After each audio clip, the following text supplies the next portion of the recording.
नानी नाना का घर यह याद ही ऐसा है कि आपको पढ़ते ही वह पुरानी यादें ताजा होने लगेगी और आप पहुंच जाएंगे अपने बचपन में, जहां आप उन दिनों गर्मी की छुट्टियां और नाना नानी का घर एक दूसरे का पूरक हुआ करते थे। क्योंकि आज की तरह छुट्टी गंतव्य तो होता ही ना था, वह नानी का घर छोड़कर हमें कहीं और छुट्टियां मनाने जाने की तमन्ना होती ही न थी। क्योंकि एक साल के इंतजार के बाद नानी के घर जाने खुशी ऐसी होती थी मानो राही को बड़े दिनों बाद मंजिल मिलना।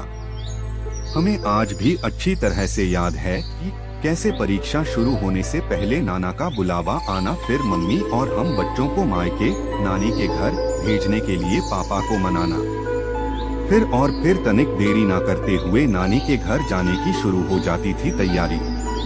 लंबे इंतजार के बाद जब ट्रेन स्टेशन पर पहुंचते तो नजरें नाना जी और मामा जी को ढूंढती, और जब वो दिखाई दे जाते तो जो खुशी महसूस होती वो बयां करना बहुत मुश्किल है।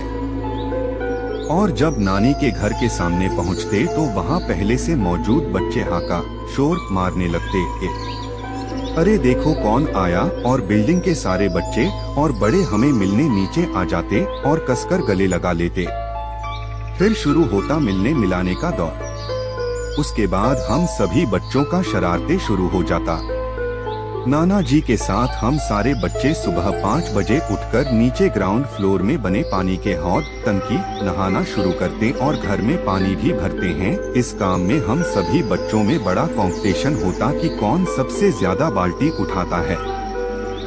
इसके बाद नाना जी हम सभी बच्चों को दूर तक सैर कराने शहर भी ले जाते और रास्ते भर हमें ढेरों किस्से कहानियां सुनाते जाते।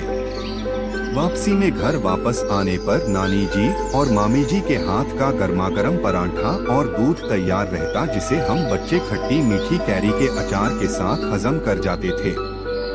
फिर हम बच्चे मिलकर सारी दोपहर खूब धमाल मचाते, कभी छुपा छुपी, कभी पकड़म पकड़ाई, कभी नदी पहाड़ और कभी गुल्ली डंडा। ना जाने कितने ही ऐसे खेल हम खेलते थे और तब तक खेलते जब तक घर के बड़े बुलाने ना आ जाते। फिर शाम को शुरू होता घूमने फिरने और रिश्तेदारों से मिलने जुलने का सिलसिला।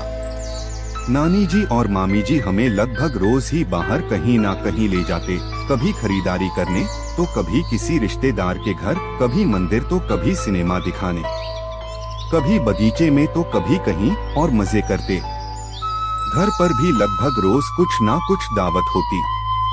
कभी छोटे मामा जी चटपटी तीखी भेल बनाते तो कभी मामी जी मजेदार बड़ा पाव, कभी नानी जी के हाथ की लजीज पूरन पोली खाते। और इस तरह महीने भर की गर्मियों की छुट्टी कब बीत जाती पता भी ना चलता। और हम फिर से अगली गर्मी की छुट्टियों में आने का वादा करके नाना नानी, मामा मामी और परिवार के सभी लोग से फिर अपने घर वापस आ जाते। ऐसे रोचक कहानियाँ सुनने के लिए कृपया हमारा AK वॉइस KPJ सब्सक्राइब करें। धन्यवाद।